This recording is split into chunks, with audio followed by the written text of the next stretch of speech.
پھر پیسے جمع کر کے سونے کے زیورات خریدیں گے، اس کے باپ نے سمجھایا۔ ٹھیک ہے، اللہ بخش نے جواب دیا اور دل ہی دل میں فیصلہ کیا کہ وہ بہت سارے پیسے جمع کرے گا اور سونے کے زیورات خریدے گا، مگر اس کے لیے بڑا ہونا ضروری تھا اور بڑا ہونے کے لیے انتظار کرنا پڑتا، لہٰذا وہ انتظار کرنے لگا اپنے بڑے ہونے کا۔ دن گزرتے گئے، اللہ بخش بڑا ہو گیا۔ اب اس کے جوتے چھوٹے ہو گئے تھے، اس لیے جوتے خریدنے کے لیے بچت میں سے پیسے نکالنے پڑے۔ اللہ بخش کوشش کرتا کہ اپنے ابا سے کسی ذاتی ضرورت کے لیے پیسے نہ مانگے، مگر ابا اور اماں کو نہ جانے کیسے خبر ہو جاتی تھی کہ اسے کسی چیز کی ضرورت ہے۔ پرانی کتاب کی جگہ نئی کتاب آ جاتی، پرانے اور پھٹے ہوئے بستے کی جگہ نیا بستہ آ جاتا۔ جب بھی کوئی چیز نہیں آتی تو اللہ بخش کا اپنے ابا سے سوال ہوتا، ابا یہ تو ہماری بچت میں سے آیا ہے، پھر ہم زیور کیسے لیں گے؟ اللہ بخش کا ابا جو بہت لمبا تھا، آدھا جھک جاتا، اپنے سخت کھردرے ہاتھوں کی انگلیوں سے اس کے گال تھپتھپاتے ہوئے پیار سے کہتا، یار تو فکر نہ کر، تجھے پیسے اور زیورات کی فکر پڑی ہے، مگر میرا زیور تو ہے، تو پڑھ لکھ کر نکھر سنور کے سونے سے زیادہ قیمتی بن جائے گا۔ اس کی ماں ہنسنے لگتی، ان کے پورے کچے گھر میں اماں کی ہنسی گونجنے لگتی۔ دور بندھی ہوئی بکری اپنا سر زور زور سے ہلاتی تو اس کے گلے میں بندھی گھنٹی بھی بجنے لگتی، جیسے وہ بھی ہنس رہی ہو۔ عید، بقرعید، کوئی بھی تہوار ہوتا، اللہ بخش ملنے والے پیسے سنبھال کر رکھ لیتا۔ اس پر اماں اسے ڈانٹتی، لے بھائی، اس کی عمر کے لڑکے بالے چیزیں کھاتے ہیں، شربت پیتے ہیں، بسکٹ ٹافی لیتے ہیں، مگر اس پر تو بس پیسے جمع کرنے کی دھن سوار رہتی ہے۔ اللہ بخش اچھا بچہ تھا، سب سنتا تھا لیکن جواب نہیں دیتا تھا، بس یہ سوچتا کہ پیسے جمع کروں اور خوب جمع کروں۔ انہی دنوں گاؤں کے قریب ہی چک 579 میں جشن آزادی کے سلسلے میں میلہ لگا۔ اس میلے میں جہاں بہت سے کھیل تماشے، جھولے، موت کا کنواں، سرکس، گھوڑوں کے کرتب تھے، وہیں پہلوانوں کا دنگل بھی تھا۔ اس میلے کی چاروں طرف خوب مشہوری کی گئی تھی۔ ٹانگے پر پہلوانوں کے بڑے بڑے رنگین پوسٹر لگا کر جگہ جگہ کشتی کا اعلان کیا جا رہا تھا۔ گاؤں کے سب سے بڑے زمیندار چودھری اللہ وسایہ نے جیتنے والے پہلوان کے لیے سونے کے تاج کا اعلان کیا تھا۔ اس اعلان نے چاروں طرف کھلبلی مچا دی تھی۔ اس سونے کے تاج کی تیاری کا کام نیو گولڈن ہاؤس کو دیا گیا تھا۔ انہوں نے تاج کی خوبصورتی سے تصویریں بنا بنا کر جگہ جگہ لگائی تھیں۔ تصویر میں سونے کا سنہری تاج اتنا خوبصورت اور حسین لگ رہا تھا کہ اللہ بخش کا جی چاہتا کہ تصویر میں سے ہی ہاتھ بڑھا کر اٹھا لے، مگر تصویر میں کوئی چیز کہاں نکل سکتی ہے۔ بس وہ سونے کے تاج کی سنہری تصویر پر ہاتھ پھیر کر رہ گیا، مگر ہاتھ پھیر کر بھی اس کو بہت اچھا لگا، بڑا مزہ آیا۔ اچھا اپی، اتنا خوش تھا اللہ بخش کا بیٹا، تو ہمیں آگے بھی کہانی سناؤ نا۔ کہانی سناؤ۔ اور اچھا نا، سنا رہی ہوں، خاموشی سے سنو۔ رات بھر وہ تاج کو اپنے خواب میں دیکھتا رہا۔ اس کی ماں نے صبح کہا، رات بھر تم سونے کا تاج پہنا دو، کبھی سر پر ہاتھ لگاتے، اٹھاتے، ہٹاتے رہے، کیا خواب دیکھ رہے تھے؟ وہ شرما گیا۔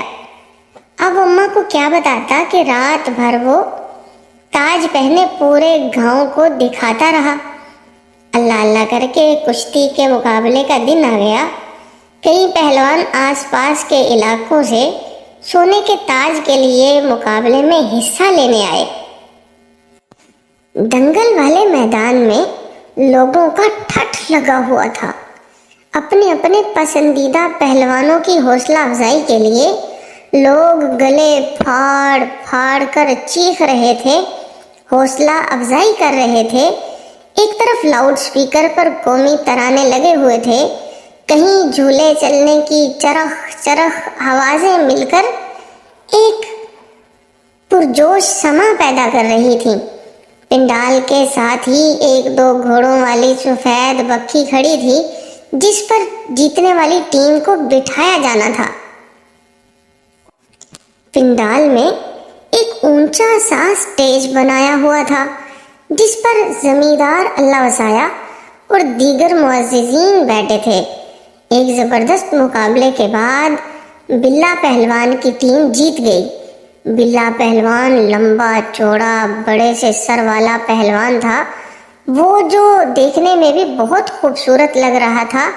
دوسرے پہلوانوں کی طرح اس کا پیٹ لٹکا ہوا نہیں تھا، وہ ہر اعتبار سے ایک شاندار پہلوان دکھائی دے رہا تھا۔ زمیندار اللہ وسایا نے بلا پہلوان کو سونے کا تاج پہنایا تو سارا پنڈال نعروں اور تالیوں سے گونج اٹھا۔ اس کے بعد بلا پہلوان کو بکھی میں بٹھا کر پورے علاقے کا چکر لگوایا گیا۔ بلا پہلوان شاندار بکھی میں کسی بادشاہ کی طرح تنا ہوا کھڑا تھا۔ اس وقت اللہ بخش کو اپنے ابا کے لمبے قد کا بڑا فائدہ ہوا۔ اس کے ابا نے اس کو کندھے پر بٹھا لیا اور بکھی کے ساتھ ساتھ دوڑنے کے انداز میں چلتا رہا۔ یہ سارا منظر پہلوان اور اس کے سر پر رکھا ہوا سنہری سونے کا تاج اللہ بخش کے دل میں کھب گیا۔ اس نے فیصلہ کیا کہ وہ بڑا ہو کر کسی بھی طرح ہو سونے کا تاج ضرور خریدے گا اور بکھی میں بیٹھ کر سارے گاؤں کا چکر لگائے گا۔ دن گزرتے رہے، بعض مرتبہ ایسا ہوتا کہ جوں جوں دن گزرتے جاتے تھے خواہش اور تمنا کمزور پڑ جاتی۔ ایک تمنا ایک آرزو کی جگہ اور دوسری تمنا جگہ لے لیتی تھی، لیکن اللہ بخش کے ساتھ ایسا نہیں ہوا۔ بچپن سے جوانی تک اس کے خواب و خیال دل و دماغ میں بس سنہری سونے کا تاج بسا ہوا تھا۔ وہ سردیوں کے دن تھے۔ اللہ بخش کا والد کھیتوں میں پانی لگانے کے لیے جانے لگا تو اللہ بخش کی بھی آنکھ کھل گئی۔ اس نے اپنے ابا سے کہا، ابا میں بھی ساتھ چلتا ہوں۔ نہیں بیٹا، سردی بہت ہے، تم رہنے دو، بس نماز پڑھ کر اپنے اسکول کا کام کر لو۔ اچھا ابا، اللہ بخش نے سعادت مندی سے جواب دیا اور وضو کرنے کے لیے باہر ہینڈ پمپ کی طرف چل دیا۔ نماز پڑھ کر وہ اپنے اسکول کا سبق یاد کرنے لگا۔ سورج ہلکا ہلکا نکلا ہی تھا کہ اچانک گھر کے باہر شور سنائی دیا۔ اس کی ماں تیزی سے باہر نکلی اور ساتھ ہی اس کی چیخ سنائی دی، ہائے میرے ربا! اللہ بخش ننگے پیر باہر کی جانب دوڑا۔ باہر بہت سے لوگ چارپائی کے گرد گھیرا ڈالے کھڑے تھے۔ چارپائی پر اس کے ابا لیٹے ہوئے تھے چپ چاپ۔ ابا ابا! اللہ بخش کا دل بڑے زور سے دھڑکا۔ وہ باپ کی چارپائی کی طرف بھاگا۔ بخشو چاچا نے اسے سنبھالا۔ صبر کرو بیٹا، اللہ سائیں کو یہی منظور تھا۔ کیا ہوا میرے ابا کو؟ اللہ بخش نے بچے کی طرح مچلتے ہوئے پوچھا۔ رامو کسائی نے کہا، تمہارے ابا کو کھیت میں پانی لگاتے ہوئے سانپ نے ڈس لیا۔ اتنا زہریلا تھا جب تک ڈسپینسری لے جاتے راستے میں ہی گزر گیا۔ گاؤں کے سارے لوگ افسردہ تھے۔ اللہ بخش کا والد بہت اچھا ہنس مکھ اور سب کے دکھ درد میں کام آنے والا انسان تھا، لیکن ہم جتنا بھی کسی سے پیار کریں، ایک دن ہم نے یا اس نے بچھڑ جانا ہوتا ہے۔ عصر کی نماز کے بعد اللہ بخش کے والد کو گاؤں کے قبرستان میں دفن کر دیا گیا۔ بہت سارے لوگ آہستہ آہستہ اسے صبر کی تاکید کرتے ہوئے رخصت ہو گئے۔ عشاء تک گھر بالکل خالی ہو گیا۔ گھر میں صرف ماں اور اللہ بخش رہ گئے۔ ماں نے اسے لپٹا لیا۔ تو کیوں فکر کرتا ہے بیٹا، میں ہوں نا۔ اس کی ماں نے اس کے سر کو اپنی گود میں رکھ لیا اور صبح سے پہلی بار اللہ بخش اتنی زور زور سے رویا کہ اس کی ہچکیاں بن گئیں۔ دن گزر گئے۔ اللہ بخش کے ابا کے مرنے کے بعد زندگی گزارنا اور بھی مشکل ہو گیا۔ وہ چھوٹا تھا، کھیتوں میں کام نہیں کر پاتا تھا۔ ماں اس کا ہاتھ بٹاتی تھی، گاؤں والے بھی تھوڑی بہت مدد کر دیتے تھے، مگر وہ ابا کے دور والی بات کہاں تھی۔ دن گزرتے گئے، اللہ بخش بڑا ہوتا گیا۔ بہت سے لوگ اللہ بخش کے ابا کو بھول گئے، مگر اللہ بخش نے اپنے ابا کو نہیں بھلایا۔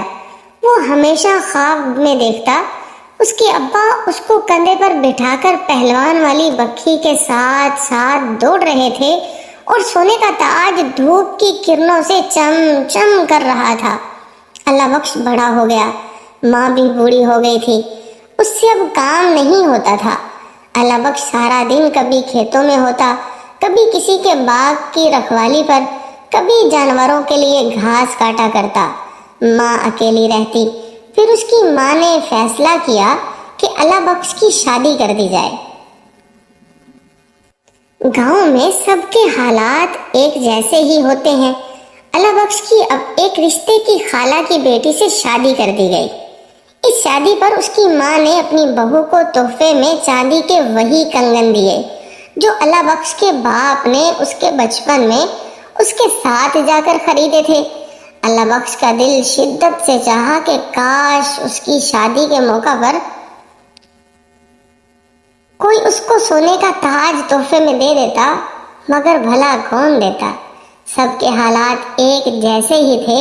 شادی ہو گئی۔ بس میری ایک خواہش ہے کہ مرنے سے پہلے اللہ بخش کا بیٹا دیکھ لوں، اپنا پوتا دیکھ لوں۔ اللہ بخش کی اماں دعا کرتی اور اپنی خواہش کا اظہار کرتی رہی۔ اللہ بخش ہنستا اور سوچتا، اللہ میاں بس میری ماں کو اچھا کر دیں، اس سے زیادہ مجھے اور کیا چاہیے۔ اللہ میاں نے ماں کی سن لی اور اللہ بخش کے ہاں ایک خوبصورت سا بچہ پیدا ہوا۔ اس کی خوشی اتنی تھی کہ اس نے سونے کے تاج کے لیے بچائے ہوئے پیسوں کو بھی بچوں کے کپڑے، کھلونوں اور گاؤں بھر میں لڈو بانٹنے میں خرچ کر دیے۔ تب اللہ بخش کو احساس ہوا کہ ابا کو اس کے اوپر پیسے خرچ کرنے پر کیوں ہنسی آتی تھی۔ وہ خوشی کی ہنسی ہوتی تھی۔ کہتے ہیں وقت اپنے آپ کو دہراتا ہے، ایسے ہی اللہ بخش کے ساتھ ہوا۔ اس کا بیٹا 4.5 سال کا ہی ہوا تھا کہ اللہ بخش بھی کھیتوں میں پانی لگاتے ہوئے سانپ کے ڈسنے سے فوت ہو گیا۔ حسب معمول گاؤں کی ڈسپینسری میں سانپ کے کاٹے کی ویکسین نہیں تھی۔ مرتے وقت اللہ بخش کی آنکھوں میں 2 ہی تصویریں تھیں، ایک اپنے بیٹے رسول بخش کی اور دوسری تصویر سونے کے سنہری تاج کی۔ اللہ بخش کو اپنے والد کے ساتھ گاؤں کے قبرستان میں دفن کر دیا گیا۔ اللہ بخش کے مرنے کے بعد زندگی اور بھی مشکل ہو گئی۔ اللہ بخش کی بڑی خواہش تھی کہ بیٹے کو پڑھائے لکھائے، مگر جب کھانے کو لالے پڑے ہوں تو پڑھائی لکھائی کہاں سوچتی ہے۔ گاؤں کے مولوی صاحب نے اللہ بخش کی بیوی سے کہا، بیٹی اگر اسکول نہیں بھیج سکتی ہو تو مسجد بھیج دیا کرو، قرآن شریف پڑھ لے گا اور اردو بھی پڑھنا لکھنا آ جائے گی، ورنہ گلیوں میں پھر پھر کے آوارہ ہو جائے گا۔ بات اللہ بخش کی بیوی کو سمجھ میں آ گئی۔ دوسرے ہی دن اس نے نہلا دھلا کر سپارہ پڑھنے میں مسجد میں بٹھا دیا۔ نورانی قاعدہ مولوی صاحب نے اپنے پاس سے مہیا کر دیا۔ دن گزرتے رہے۔ اللہ بخش کے بیٹے رسول بخش کا ذہن اچھا تھا۔